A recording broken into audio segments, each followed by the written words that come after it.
बच्चों देखिए, हम आज जो चैप्टर कर रहे हैं, chapter 11 conic section. Conic section का एक पार्ट हम कर चुके हैं सर्कल के फॉर्म में कल। अब देखिए कोनिक सेक्शन में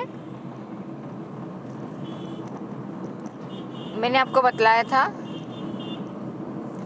कि ये कोन का शेप हमें है, कोई ठोस फॉर्म में हमें मिलता है, जैसे कोई लकड़ी का गुटका या इस टाइप की कोई कोन के शेप की चीज़ है, और उसको हम अलग अलग एंगल से जब कट करते हैं तो हमको जो शेप मिलते हैं उन शेप के बारे में हम पढ़ाई करेंगे।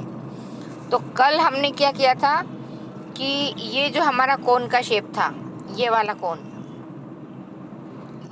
इस कोन के शेप को हमने बिल्कुल बीच से सीधा काट दिया था, और इसकी इस सतह पे हमें जो शेप मिला था वो एक छोटा कोन था।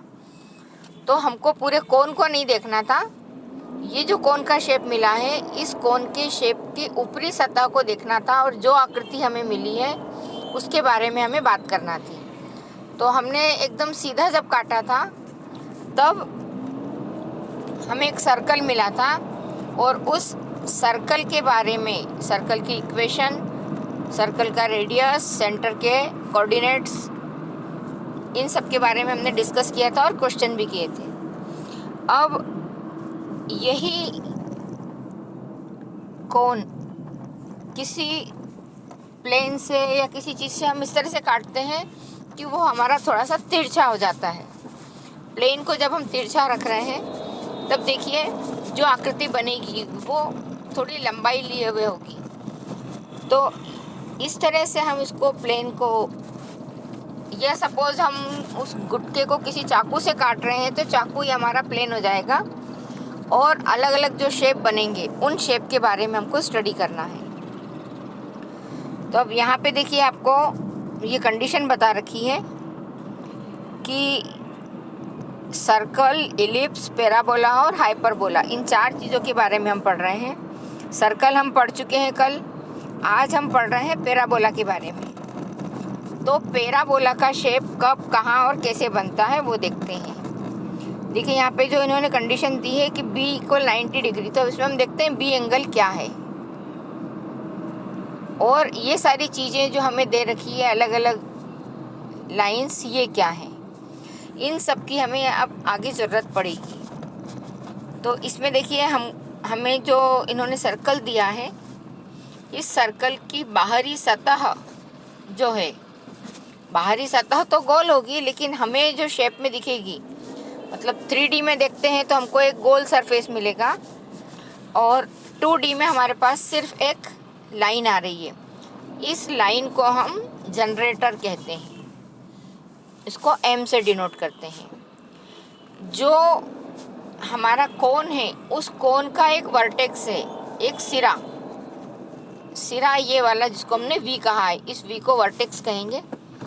इस वर्टेक्स से होती हुई लाइन जो जा रही है, सीधी लाइन, और ये जो वर्टेक्स है इसको यदि हम x एक्सिस और y एक्सिस पे लेते हैं तो वर्टेक्स आपका y एक्सिस पे आ जाएगा, और जो उसकी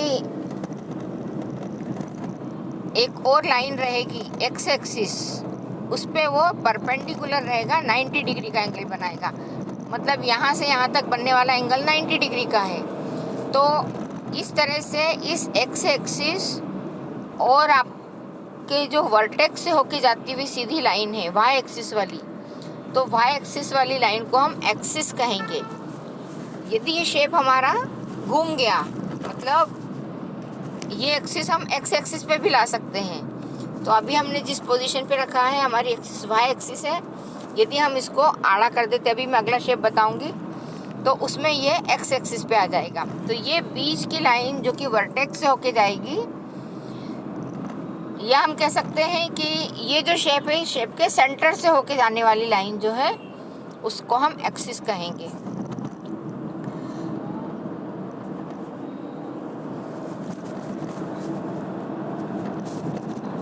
यहाँ पे देखिए एक एंगल अल्फा दे रखा है। ये एंगल अल्फा क्या है? वर्टेक्स और जनरेटर के बीच का एंगल है अल्फा।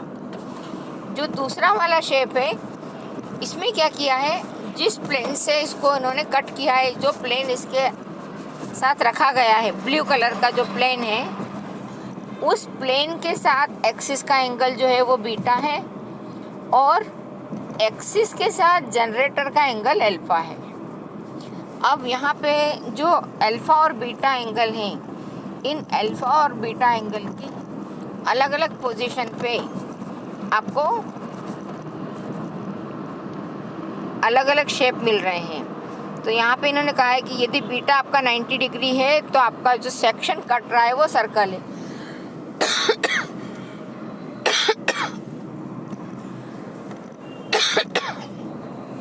इसको वही मैंने अभी आपको जिस तरह से समझाया था कि यदि हमारा ये वाला शेप है और हम इसको बिल्कुल ऐसे करके काटते हैं और यहाँ पे हमारा एक्सिस है, तो ये एंगल जो है 90 डिग्री का है और हम कहेंगे कि ये एंगल 90 डिग्री का है, तो ये एक सर्कल है।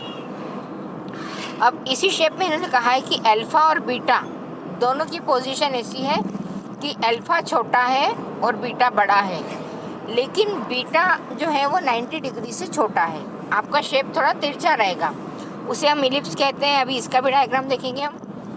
और अल्फा और बीटा यदि दोनों बराबर हैं, अल्फा और बीटा दोनों यदि बराबर हैं, तो हम कहेंगे कि वो पैराबोला है। और यदि आपका बीटा एंगल छोटा हो जाता है और अल्फा बड़ा हो जाता है और बीटा इतना छोटा होता है कि लगभग 0 के पास हो, मतलब 0 के अबाउट हो, तो उस वक्त हम कहेंगे कि ये जो शेप है ये हाइपरबोला है। अब देखिए यहाँ पे आपको ये जो 4 डायग्राम दिए हैं, इसमें पहले वाला जो है, इसमें क्या हुआ है, अल्फा छोटा है बीटा से और बीटा छोटा है 90 डिग्री से।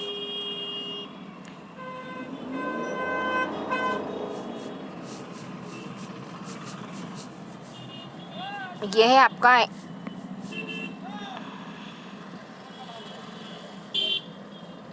ये वाला एंगल है जो दिख रहा है, ये है आपका डायग्राम, ये वाला। इसमें देखिए, इसमें प्लेन की 4 अलग अलग पोजीशन देखिए। यहाँ पे पहले में दिया है एकदम एक्सिस के साथ में प्लेन 90 डिग्री का एंगल बना रहा है, तो ये सर्कल है। उसके बाद ये 11.9 वाला डायग्राम देखो, इसमें अल्फा और बीटा की जो पोजीशन है, यहाँ पे अल्फा और बीटा दोनों बराबर दिख रहे हैं। ये आपका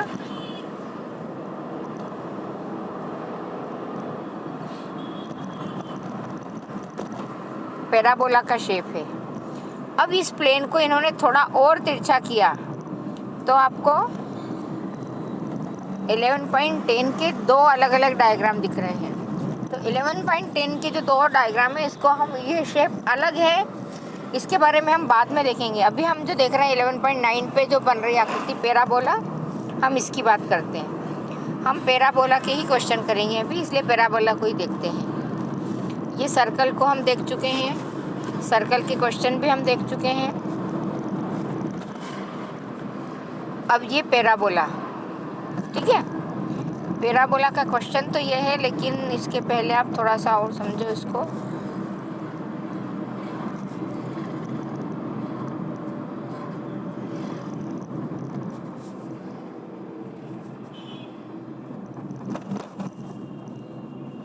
ये देखिए चार्ट, देखिए पैराबोला के लिए ये चार्ट आपको याद करना है। इस चार्ट में पैराबोला की इक्वेशन दे रखी है। पैराबोला की इक्वेशन है y² = 4ax, जबकि a जो है वो >0 होगा। उसकी एक और इक्वेशन होती है y² = -4ax, यहाँ पर भी a >0 होता है। इसकी दूसरी इक्वेशन होती है x² = 4ay, यहाँ पर भी a >0 होता है। और एक होती है x² = -4ay, और उसके आधार पे ये सारी चीज़ें इसमें दी जाती हैं। तो इन सबको यदि हम देखते हैं तो देखिए, एक बार इसको समझो आप।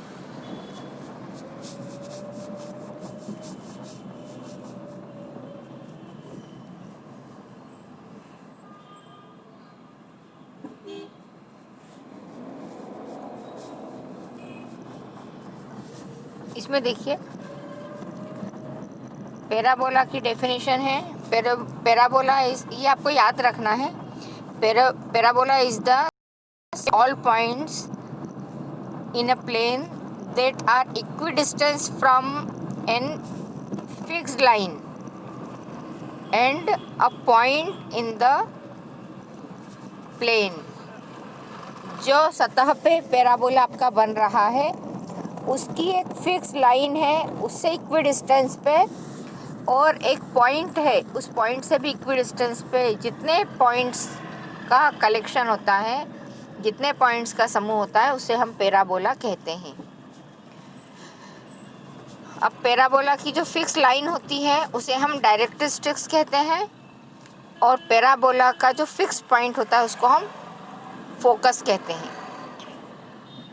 ये जो शेप बनाया है ये शेप है पैराबोला का। इसमें देखिए ये कोन बनाया है, इस कोन को एक प्लेन से हमने कट किया।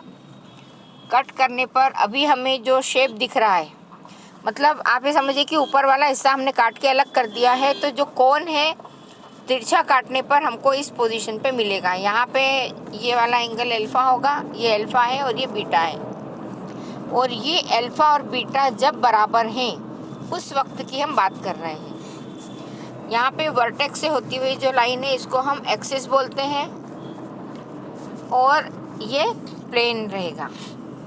अब इसको यदि हम आड़ा रख देते हैं, मतलब ये आकृति जो है इसमें जिस एक्सिस की हम बात कर रहे हैं इस एक्सिस को इस तरह से रखते हैं, ये शेप देखिए। इस शेप को देखने पे आपको यहाँ पे जो पॉइंट्स मिल रहे हैं इससे आपको इनकी डेफिनेशन और नाम देखना है कि कहाँ क्या मिलता है। जो ये शेप है सर्कल का नहीं होके थोड़ा सा लंबा वाला सर्कल जो होता है वो शेप मिलता है हमको, और पूरी आकृति एक जैसी नहीं होती है, सिर्फ आधी आकृति बनती पैराबोला में। इसका ये जो पॉइंट दिख रहा है ये फोकस है, जिसको हमने कहा था कि इक्विडिस्टेंस फ्रॉम अ पॉइंट, एक पॉइंट से बराबर दूरी पर है, तो ये पॉइंट वो फोकस है। और दूसरा कहा था कि इक्विडिस्टेंस फ्रॉम अ लाइन, तो जिस लाइन से इक्विडिस्टेंस है वो डायरेक्ट्रिक है। अब इस लाइन से और इस पॉइंट से इक्वल डिस्टेंस जो है वो ये है, F की P2 से और B2 की P2 से जो डिस्टेंस है, ये दोनों डिस्टेंस बराबर है। देखो ये यहाँ पे लिखा है P2F और P2B2, ये दोनों इक्वल हैं। ऐसे ही यहाँ पे हमने एक पॉइंट लिया कोई P1, तो P1F ये वाली डिस्टेंस है, ये डिस्टेंस बराबर है इसके, ठीक है।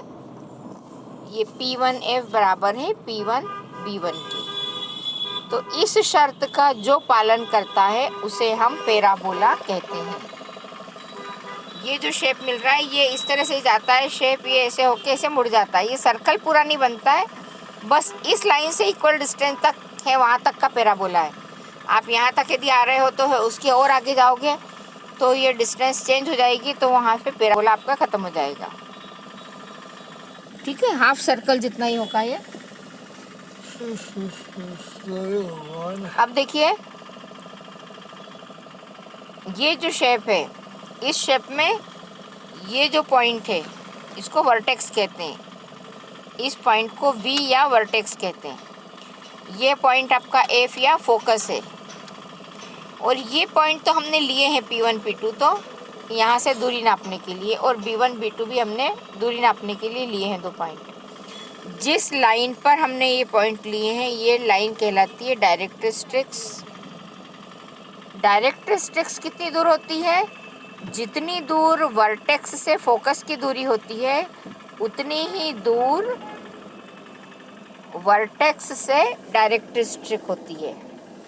मतलब ये दूरी यदि आपकी 2 है तो ये वाली दूरी भी 2 होगी। ठीक है, तो इस तरह से आपको ये सारी चीज़ें समझना है, इनकी डेफिनेशन समझना है। और y² इक्वल 4ax, ये एक पैराबोला की इक्वेशन है 4ax। इस इक्वेशन में फोकस, वर्टेक्स, डायरेक्ट्रिक्स, इनके कोऑर्डिनेट्स आपको बताना रहेंगे। तो यहाँ से आप डेफिनेशन देख लें, वर्टेक्स से फोकस की दूरी और वर्टेक्स से डायरेक्ट्रिक्स की दूरी बराबर रहती है, दोनों इक्वल होते हैं। फोकस से आपके पैराबोला का जो शेप है वहाँ की दूरी और वहाँ से फिर डायरेक्ट्रिक्स की दूरी भी बराबर होती है। अब इसमें देखिए, ये जब आपका जो पैराबोला है वो इस शेप में है, कैसा है, एक्स एक्सिस से लगा हुआ है, मतलब उसका राइट साइड में आ रहा है वो पैराबोला। अब देखिए, पैराबोला 4 तरह के होते हैं, इनको मैं यहाँ पे बना के बताती हूँ।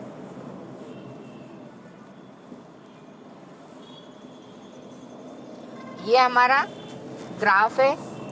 इस ग्राफ में इधर की तरफ जो पैराबोला बनेगा वो राइट हैंड पैराबोला कहलाएगा।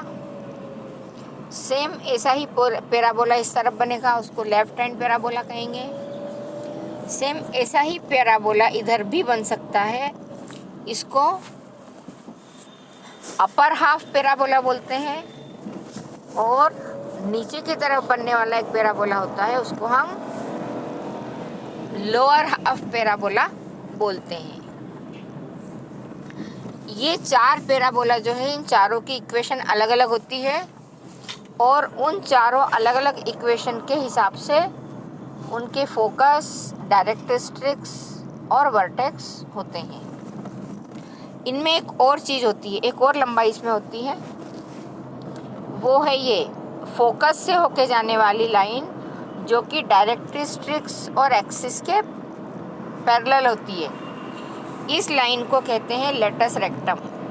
ये होता है लेटस रेक्टम, मतलब डायरेक्ट्रिक्स के पैरेलल वो लाइन जो पैराबोला में फोकस से होके जाती है, लेटस रेक्टम कहलाती है।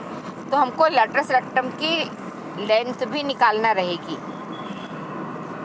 यहाँ पे देखिए, ये वाला जो डायग्राम है, इसमें ये हमारे पास क्या है, एक्सिस, ये है डायरेक्ट्रिक्स, ये है फोकस, ये है वर्टेक्स। वर्टेक्स आपके जो एक्सिस को जहाँ टच करता है वो वाला सिरा वर्टेक्स कहलाता है, जिसको हम वी से डिनोट करते हैं। और ये फोकस है, और फोकस से होके जाने वाली लाइन जो कि आपके पैराबोला के दोनों सिरों को छूती है, लेटस रेक्टम कहलाती है। जो आपका राइट हैंड पैराबोला होता है, राइट हैंड पैराबोला की इक्वेशन होती है y² इक्वल 4ax, जिसमें a क्या है वो भी हमको देखना है। a है वर्टेक्स से फोकस तक की दूरी, वर्टेक्स से फोकस तक की दूरी a कहलाती है। अब चूंकि ये x एक्सिस पे आ गया है पैराबोला, तो इसके y कोऑर्डिनेट 0 होंगे, इसलिए इसके फोकस के कोऑर्डिनेट्स a0 होंगे इस वाली लाइन में। मतलब y² इक्वल 4ax जिस पैराबोला की इक्वेशन होगी उसका फोकस हो जाएगा a0। डायरेक्ट्रिक्स जो है उसको देखिए, डायरेक्ट्रिक्स की पोजीशन क्या है, वो y एक्सिस के पैरेलल है। y एक्सिस के पैरेलल है, इसलिए क्या हो रहा है, y एक्सिस पे कहीं भी इंटरसेक्ट नहीं करेगी, तो y कोऑर्डिनेट उसका फिर से 0 हो जाएगा। y कोऑर्डिनेट 0 होगा, साथ ही यहाँ पे इसकी वर्टेक्स से जो दूरी है वो कितनी है, वर्टेक्स से फोकस की दूरी यदि a है तो उतनी ही दूरी दूसरी तरफ जो होगी वो डायरेक्ट्रिक्स की दूरी होगी। तो यदि V से F तक की दूरी जो है वो a होगी, तो डायरेक्ट्रिक्स क्या हो जाएगी, x माइनस a, x बराबर हो जाएगा -a। तो और यहाँ पे हमारा जो वर्टेक्स है वो क्या है, 0 0। ओरिजिन पे मिल रहा है, इसलिए वर्टेक्स 0 0। ठीक है, अब यहाँ का लेटेस्ट रेक्टम क्या है वो अपन अभी देखेंगे। तो आपको ये ध्यान रखना है कि राइट हैंड पैराबोला में पैराबोला की इक्वेशन होगी y² = 4ax, फोकस हो जाएगा a0, वर्टेक्स हो जाएगा 0 0, डायरेक्ट्रिक्स हो जाएगी -a, और लेटेस्ट रेक्टम अभी मैं आपको बताती हूँ।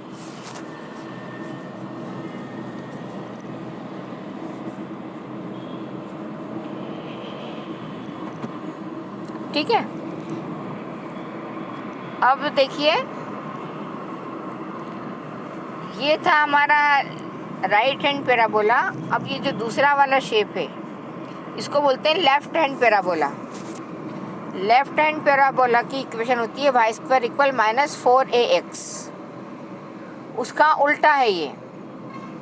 तो इसमें फोकस किधर आ रहा है, x एक्सिस के माइनस वाली साइड में, तो फोकस के कोऑर्डिनेट्स हो जाएंगे -a और 0।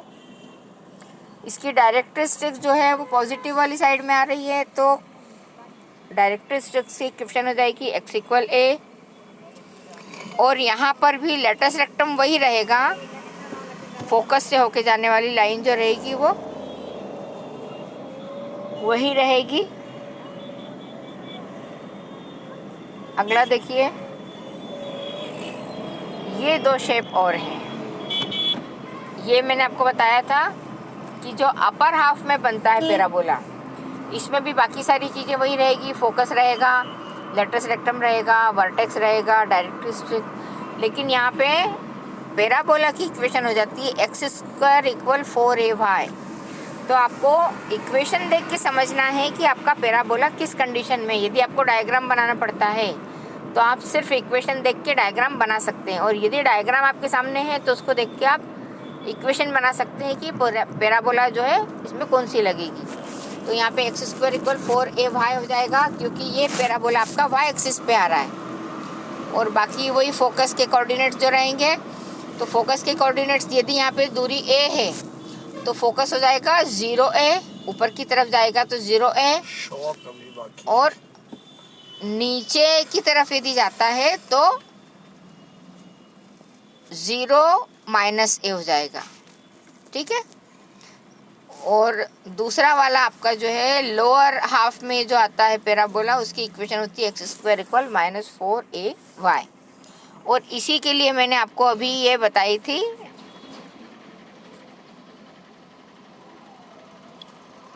पैराबोला की टेबल।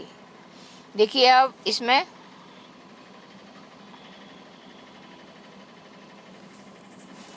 y² = 4ax जब पैराबोला की इक्वेशन होगी तब उसका वर्टेक्स 0 0 होगा, ये वर्टेक्स 0 0 है। तब उसका फोकस जो है वो a0 है। डायरेक्ट्रिक्स की इक्वेशन होती है x = -a, और यहाँ पे इन्होंने क्या किया है, -a को इस तरफ ला के रख दिया है, तो x + a = 0 कर दिया है, तो ये भी चलेगी। और इसकी एक्सिस की इक्वेशन पूछी जाए तो एक्सिस हो जाएगा y = 0, क्योंकि ये x एक्सिस पे है। और लेंथ ऑफ लेटेस्ट रेक्टम होती है 4a, तो लेंथ ऑफ लेटेस्ट रेक्टम। अब देखिए इसकी कंपैरेटिवली अपन याद कर लेंगे पूरी टेबल, तो हम सिर्फ डायग्राम देख के ये बता सकते हैं कि हमको जो शेप मिल रहा है वो किस तरह का है। ठीक है, इन सब में देखिए जो लेटेस्ट रेक्टम है वो 4a है, तो 4a क्यों है वो भी अभी मैं आपको बताती हूँ। इतनी चीज़ें क्लियर हो गई। अब y² = 4ax में आपको राइट हैंड पैराबोला मिल रहा है, उसके ठीक अपोजिट जाते हैं, तो y² हो जाएगा -4ax। जब ये इक्वेशन होगी तब वर्टेक्स 0 0 रहेगा, फोकस -a0 रहेगा, और डायरेक्ट्रिक्स की इक्वेशन हो जाएगी x = a या फिर x - a = 0। इसमें भी एक्सिस आपकी y = 0, और लेटेस्ट रेक्टम की लेंथ जो होगी वो 4a रहेगी। अपर हाफ और लोअर हाफ के जो रहते हैं पैराबोला, उनकी इक्वेशन होती है x² = 4ay, उनका ये वर्टेक्स दोनों का 0 0 रहेगा। देखिए यहाँ पे फोकस a0 0a है, जब x एक्सिस पे था तो a 0 था, y एक्सिस पे 0a। जब x एक्सिस में लेफ्ट साइड में था तब -a और 0 था, और 0 और -a था। इसी तरह से डायरेक्ट्रिक्स की इक्वेशन, और एक्सिस इसकी हो जाएगी x = 0, x = 0, और लेंथ ऑफ लेटस रेक्टम हो जाएगी 4a। इस तरह से जो है हमें ये पैराबोला मिलता है। अब देखिए, मैं पैराबोला का जो क्वेश्चन है उस क्वेश्चन को आपको भेजती हूँ, आप उस क्वेश्चन को देख के और सवाल आगे के करने की कोशिश करना।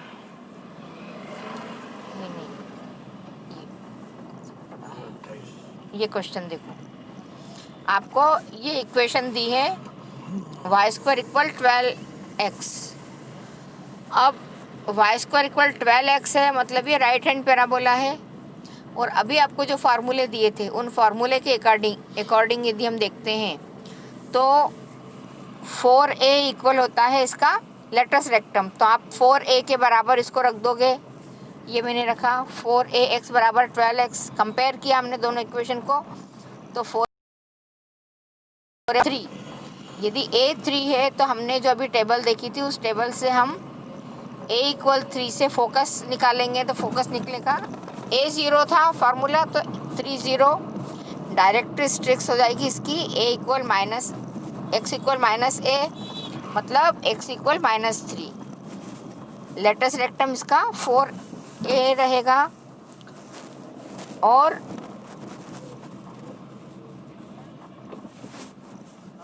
फोर इंटू 3 मतलब 12 हो जाएगा लेटस रेक्टम।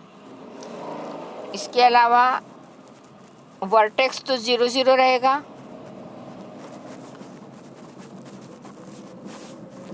वर्टेक्स पूछा नहीं है तो वर्टेक्स 0 0 हो जाएगा।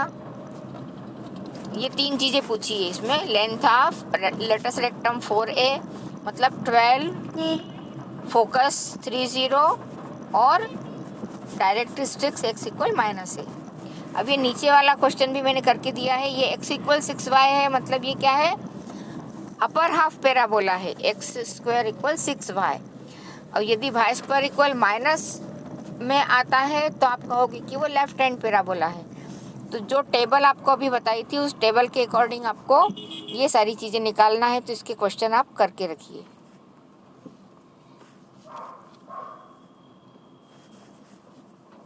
चलो